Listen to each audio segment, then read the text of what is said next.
নমস্কার, তনুর গল্প সম্ভারে আমি তনুশ্রী তোমাদের সবাইকে স্বাগত জানাই।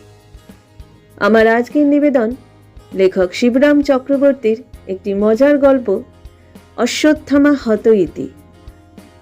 গল্পটা শোনার অনুরোধ রইল। যদি ভালো লাগে তাহলে লাইক করে দিও এবং তোমাদের পরিচিত ও প্রিয়জনদের সাথে শেয়ার করো।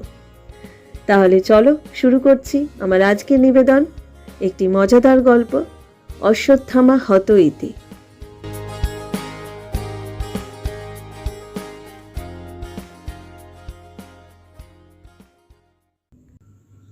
পাশের বাড়ি বেরি হওয়ার পর থেকেই মন খারাপ যাচ্ছিল। পাশের বাড়ির সঙ্গে কোনো সম্পর্ক যে ছিল তা নয়, সম্পর্ক হবার আশঙ্কাও ছিল না, কিন্তু বেরির সঙ্গে সম্পর্ক হতে কতক্ষণ। যে বেপরোয়া ব্যারাম কোন দেশ থেকে এসে এত দূর পর্যন্ত এগোতে পেরেছে তার পক্ষে আর একটু কষ্ট স্বীকার করা এমন কি কঠিন। কদিন থেকে শরীরটাও খারাপ বোধ করতে লাগলাম। মনের মধ্যে স্বগতোক্তি শুরু হয়ে গেল। ভালো করছো না হে অশ্বিনী, সময় থাকতে ডাক্তার দেখাও। মনের পরামর্শ মানতে হলো। ডাক্তারের কাছেই গেলাম, বিখ্যাত গজেন ডাক্তারের কাছে। আমাদের পাড়ায় ডাক্তার এবং চাক্তার বলতে একমাত্র তাকেই বোঝায়। তিনি নানা রকমের পরীক্ষা করলেন, পালসের বিট গুনলেন, ব্লাড প্রেশার নিলেন, স্টেথোস্কোপ বসালেন, অবশেষে নিছক আঙুলের সাহায্যে বুকের নানা স্থান বাজাতে শুরু করে দিলেন।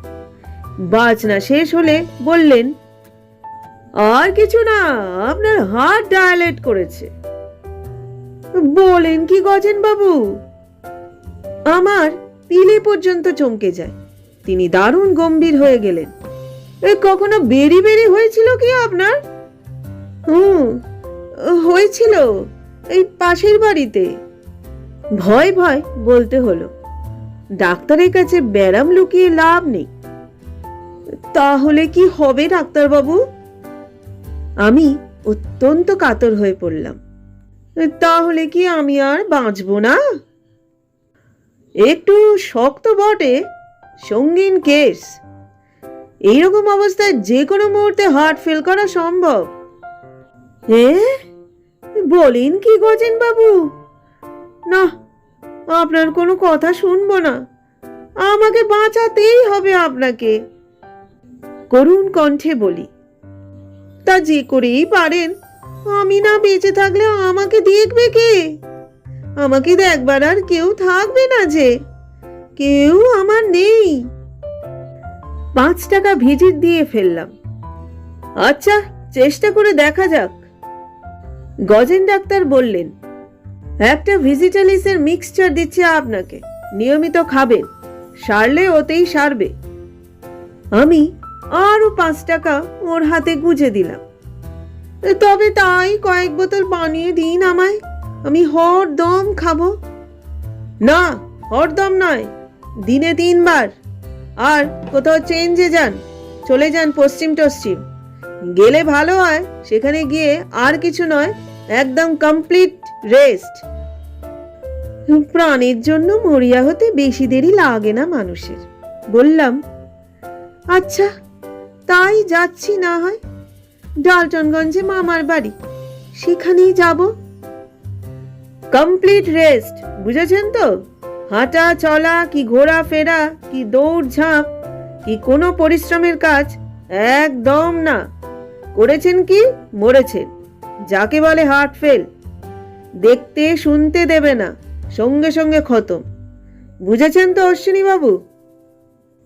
অশ্বিনী বাবু হাড়ে হাড়ে বুঝেছেন। ডাক্তার দেখাবার আগে বুঝেছেন এবং পরে বুঝেছেন। যেদিনই পাশের বাড়িতে বেরির সূত্রপাত হয়েছে সেদিনই তিনি জেনেছেন তার জীবন সংশয়। তবু গজেন বাবুকে আশ্বস্ত করি, নিশ্চয়ই পরিশ্রম না করার জন্যই যা পরিশ্রম, তাই করব। আপনি নিশ্চিন্ত থাকুন, এখন থেকে অলস হবার জন্যই আমার নিরলস চেষ্টা থাকবে। এই বলে আমি ওরফে অশ্বিনী বাবু বিদায় নিলাম। মামারা থাকেন ডালটনগঞ্জে, সেখানে তাদের ক্ষেত খামার।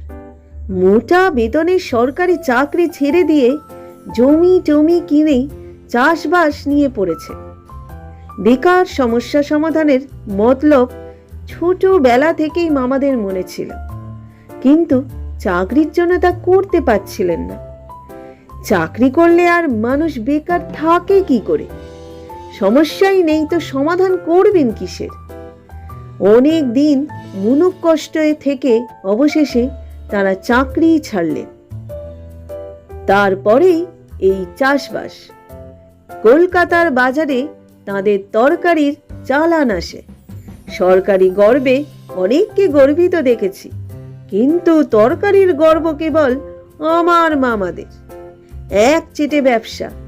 অনেক দিন থেকেই শোনা যায়, দেখার বাসনাও ছিল। এবার এই রোগীর অপূর্ব সুযোগে ডালটনগঞ্জে গেলাম। মামার বাড়িও যাওয়া হলো, চেঞ্জেও যাওয়া হলো, এবং চাই কি তাদের তরকারির সাম্রাজ্য চোখেও দেখতে পারি, চেখেও দেখতে পারি। হয়তো বা মামারা আমাকে দেখে খুশি হয়ে ওঠেন। বড় মামা বলেন, বেশ বেশ, এসেছো যখন তখন থাকো কিছুদিন। থাকবই তো, পায়ের ধুলো নিতে নিতে বলি, চেঞ্জের জন্যই তো এলাম। মেজো মামা বলেন, এসেছো ভালোই করেছো, এতদিনে পটলের একটা ব্যবস্থা হলো। ছোট মামা সায় দেন, হ্যাঁ, এই দুর্ভাবনাটাই ছিল, যাক, তা ভালোই হয়েছে। তিন মামাই যুগপৎ ঘাড় নাড়তে থাকেন।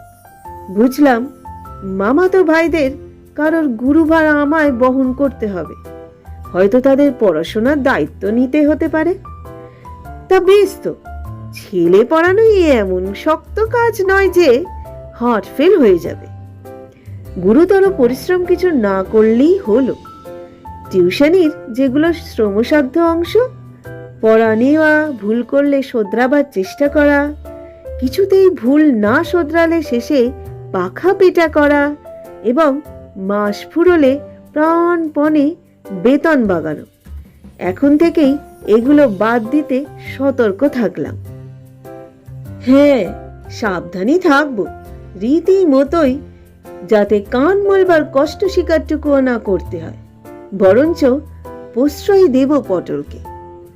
যদি পড়াশোনায় ফাঁকি দিতে থাকে, কিংবা কাঠ ফাটা রোদ্দুর জেগে উঠলেই ওর যদি ডান্ডাগুলি খেলার প্রবৃত্তি জেগে ওঠে, ভেগে পড়তে চায়, আমার উৎসাহই থাকবে ওর তরফে। ভাতৃপ্রীতি আমার যতই থাক, প্রাণের চেয়ে পটল কিছু আমার আপন নয়। তা মামাতো পটলই কি আর মাস্তুতো পটলই কি? মামাতো ভাইদের সঙ্গে মোলাকাত হতে দেরি হলো না। তিনটে ডান পিঠে বাচ্চা, মাথা পিছু একটি করে।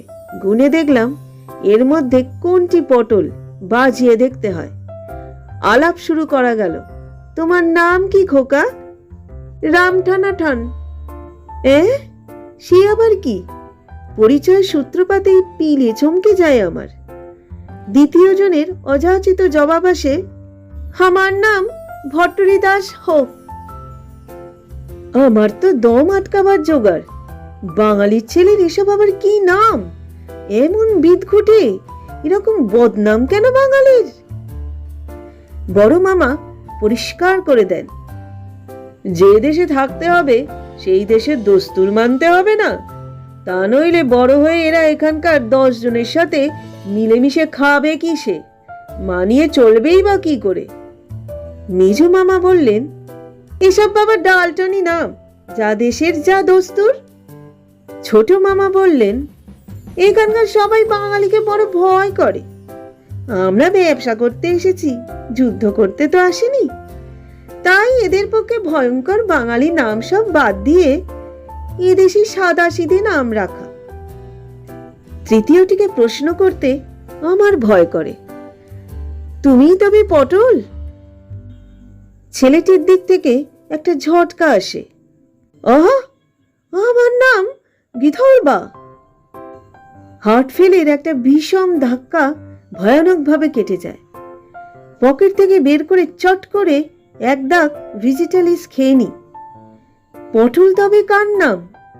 তিনজনেই ঘাড় নাড়ে। এ জানি না তো। তোমারা নাম क्या जी? জিজ্ঞেস করে ওদের একজন। আমার নাম আমতা আমতা করে বলি, আমার নাম শিবরাম ঠনাঠন। জসমিন দেশে জদাচার।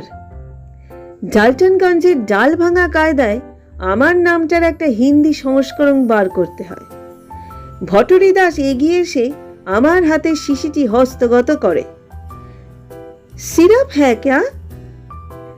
3টি বোতল ওদের তিনজনের হাতে দিই। মেজমামা একটি লেবেলের উপর দৃকপাত করে বলেন, সিরাপ নেহি, ভিজিটালিস হ্যায়, খাও মত, তাক কে উপর রখ দো। ভটরি দাস রাম ঠনাঠনকে বুঝিয়ে দেয়, সমঝা কুছ, ইসসে হি ডিজ লণ্ঠন বানতি, এই দবাই সে। বড় মামা বলেন, শিবু, সেই কাল বিকেলে গাড়িতে উঠেছ, খিদে পেয়েছে নিশ্চয়ই, কিছু খেটে নাও আগে।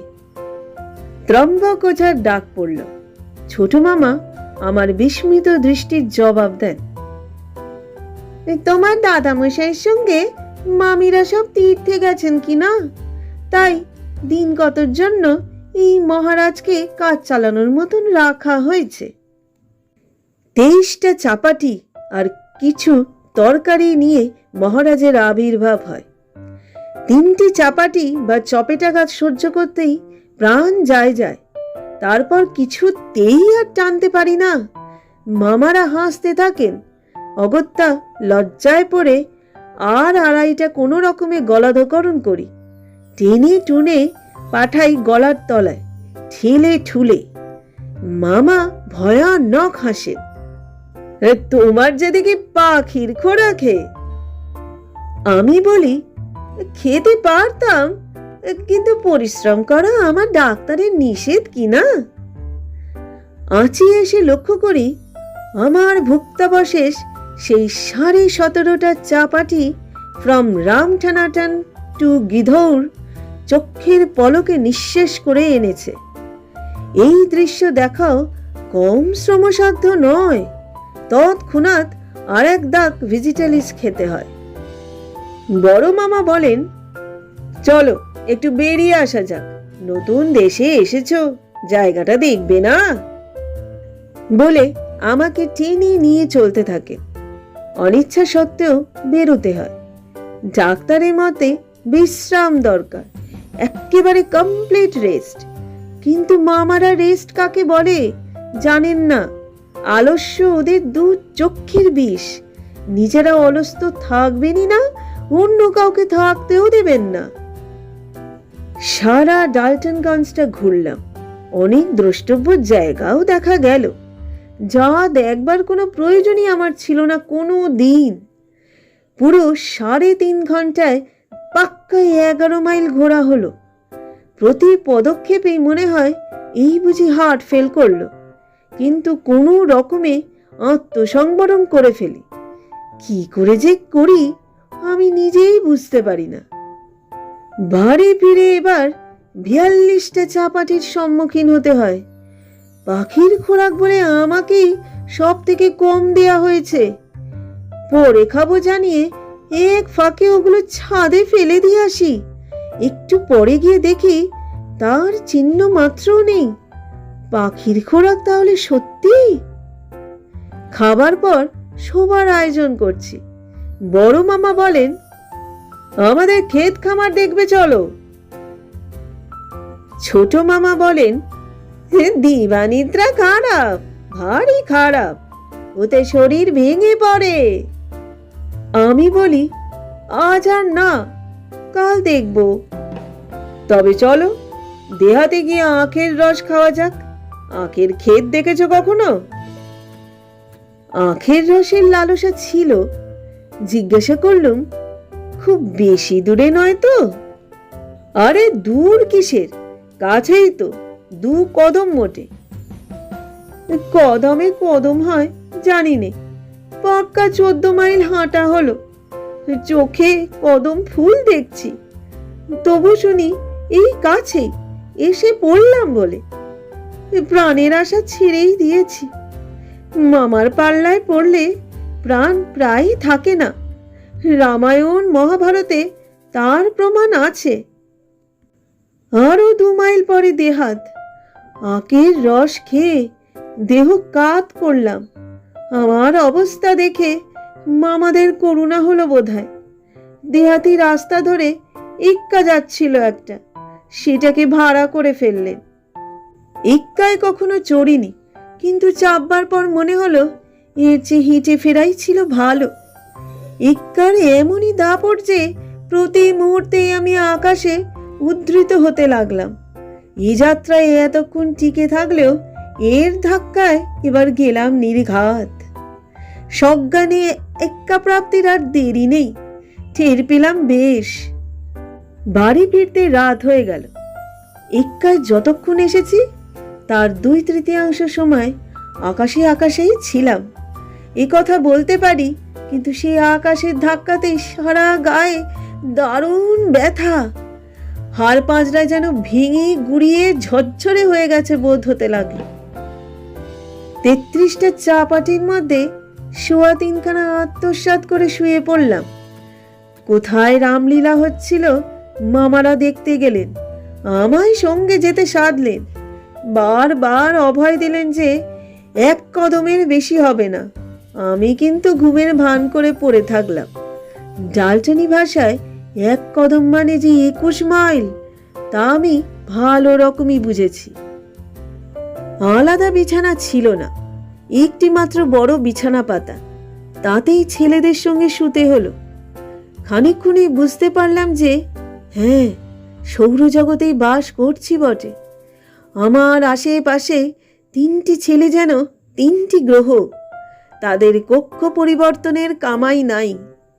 এই যেখানে একজনের মাথা দেখি, একটু পরেই দেখি সেখানে তার পা, খানিক বাদে মাথা বা পার কোনোটাই দেখতে পাই না।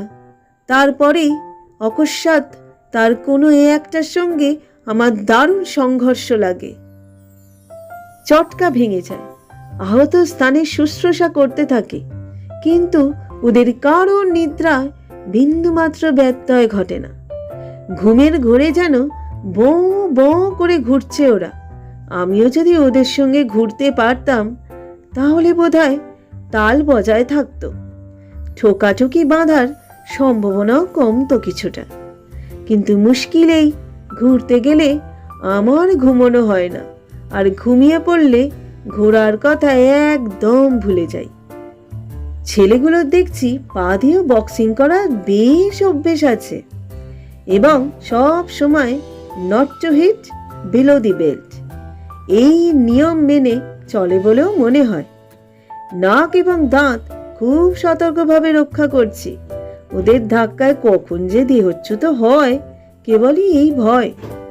ঘুমানোর দফা তো রফা। ভাবছি আর চৌকিদারিতে কাজ নেই, মাটিতে নেমে শটাং জমিদার হয়ে পড়ি।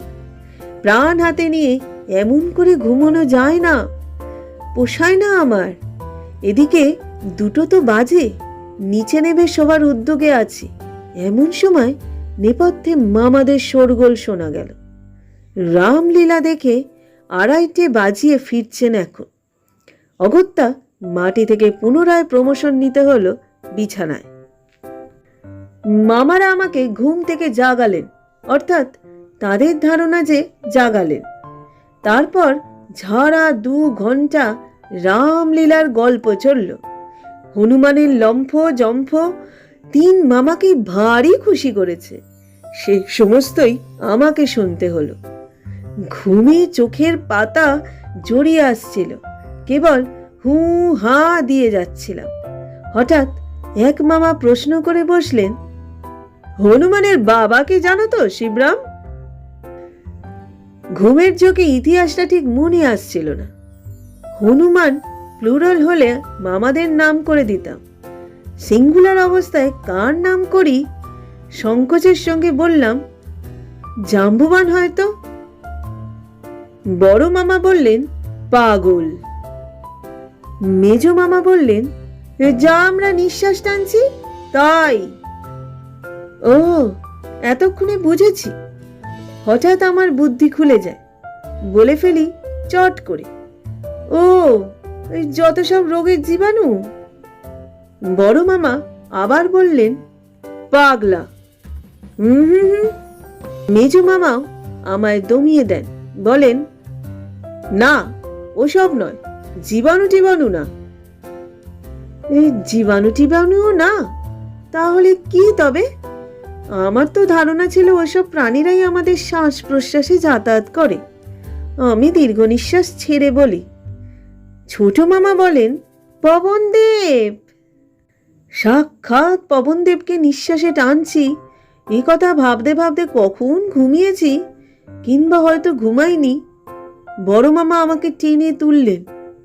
ওঠো ওঠো, 4টে বেজে গেছে, ভোর হয়ে এলো। মুখ হাত ধুয়ে নাও, চলো বেরিয়ে পড়ি। আমরা সকলেই প্রাতঃভ্রমণ করি রোজ, তুমিও বেরোবে আমাদের সাথে। মেজো মামা বললেন, বিশেষ করে চেঞ্জে এসেছো যখন, হাওয়া বদলাতেই এসেছো তো? ছোট মামাও সায় দেন, ডালটনগঞ্জের হাওয়াই হলো আসল। হাওয়া খেতে এসে হাওয়াই যদি না খেলে, তবে আর খেলে কি? চোখে মুখে জলের ছিটে দিয়ে মামাদের সাথে বেরিয়ে পড়লাম। 7.5 মাইল হাঁটবার পর বড় মামা দুধারে যতদূর যায় বাহু বিস্তার করলেন। এই সবই আমাদের জমি। যত দূর চোখ যায় জমি, কেবলই জমি চোখে পড়ে। মেজো মামা বলেন, এবার যা আলু ফলেছিল তা যদি দেখতে, পটলও খুব হবে এবার। ছোট মামা ঘাড় নাড়ে, আমরা সব নিজেরাই করি তো, জনমজুরের সাহায্য নিই না। স্বাবলম্বনের মতো আর কি আছে? গতবারে আমরা 3 ভাইয়ে তুলে কুড়িয়ে উঠতে পারলাম না। প্রায় 2.5 লক্ষ পটল এঁচড়েই পেকে গেল, বিলকুল বরবাদ। পাকা পটল তো চালান যায় না, কে কিনবে? বড় মামা দীর্ঘ নিঃশ্বাস ছাড়েন। তবুও তো প্রত্যেকে 10 লাখ করে তুলেছিলাম। মেজো মামা আশ্বাস দেন, যাক, এবার আর নষ্ট হবার ভয় নেই। ভাগ্নেটা এসে পড়েছে, বাড়তির ভাগটা ওই তুলতে পারবে। ছোট মামা বলেন, কিন্তু এবার পটল ফলেছেও 1.5। তাও পারবে, জোয়ান ছেলে, উঠে পড়ে লাগলে ও আমাদের ডবল তুলতে পারবে। পারবে না? বড় মামা আমার পিঠ চাপড়ান। পৃষ্ঠপোষকতার ধাক্কা সামলে ক্ষীণস্বরে বলি, পটলের সিজনটা কবে? আর কি, 1 সাতেক পরে পটল তোলার পালা শুরু হবে। ছোট মামার কাছে ভরসা পাই। 14 মাইল হেঁটে টলতে টলতে বাড়ি ফিরেই ভেজিটালিসের অন্বেষণে গিয়ে দেখি 3 বোতলই ফাঁক। গিধৌরকে জিজ্ঞাসা করি, ক্যা হুয়া? গিধৌর জবাব দেয়, ও দোনো খা ডালা। ভট্টরি দাস প্রতিবাদ করে, नहीं जी, वो भी खाया, आपको वेजिटेबल्स वो भी खाएस।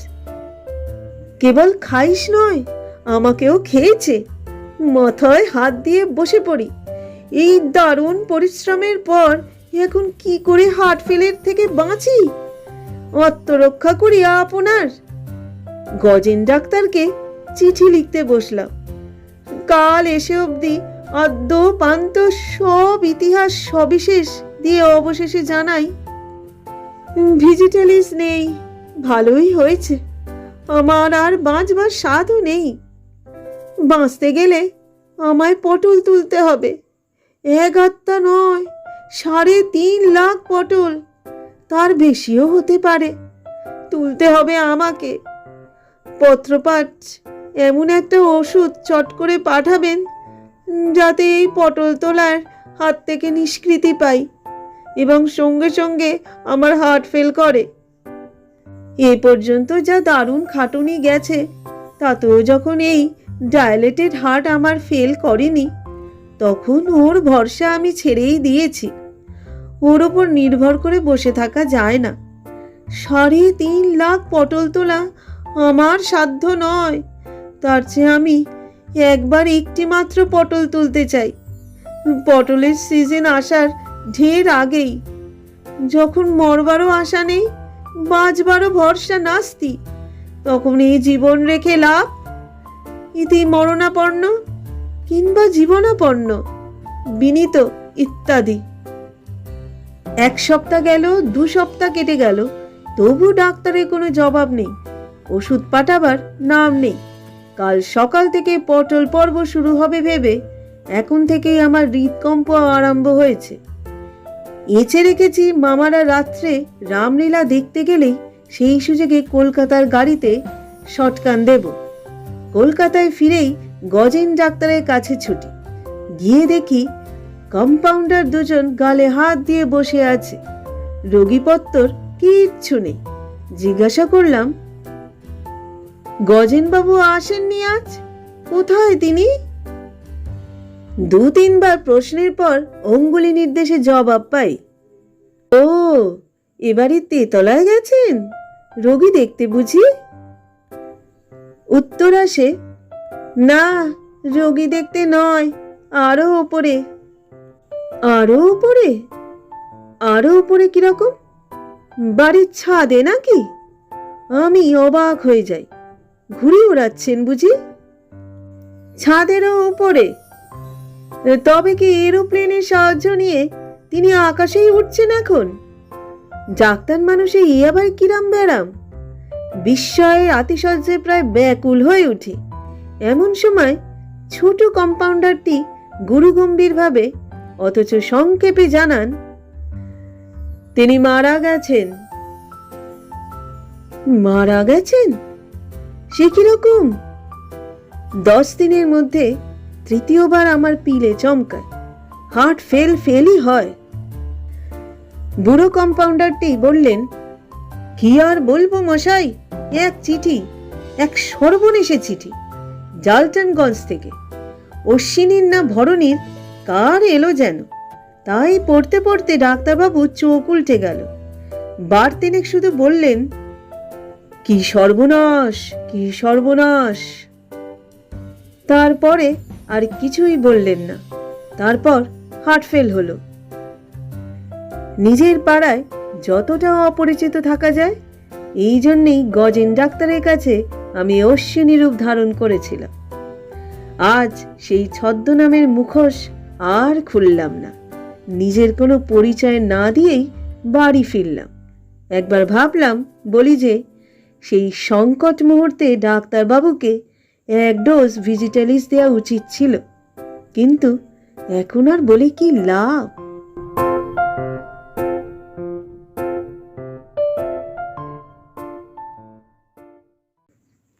এতক্ষণ শুনলে লেখক শিবরাম চক্রবর্তীর একটি ছোট্ট মজার গল্প, অশ্বত্থামা হত ইতি। গল্পটা কেমন লাগলো অবশ্যই তোমরা কমেন্ট করে জানিও। নতুন নতুন গল্পের আপডেট পেতে হলে যারা এখনো পর্যন্ত আমার চ্যানেলটাকে সাবস্ক্রাইব করনি, যদি যোগ্য মনে হয় আমার চ্যানেলটাকে সাবস্ক্রাইব করে দিও এবং পাশে থাকা বেল আইকনটি ক্লিক করে রেখো, যাতে নতুন গল্পের সমস্ত নোটিফিকেশন তোমাদের কাছে পৌঁছয়। আজকের মতো বিদায় নিচ্ছি, খুব শিগগিরই ফিরবো আরেকটা গল্প নিয়ে। সবাই ভালো থেকো, সুস্থ থেকো এবং সুরক্ষিত থেকো।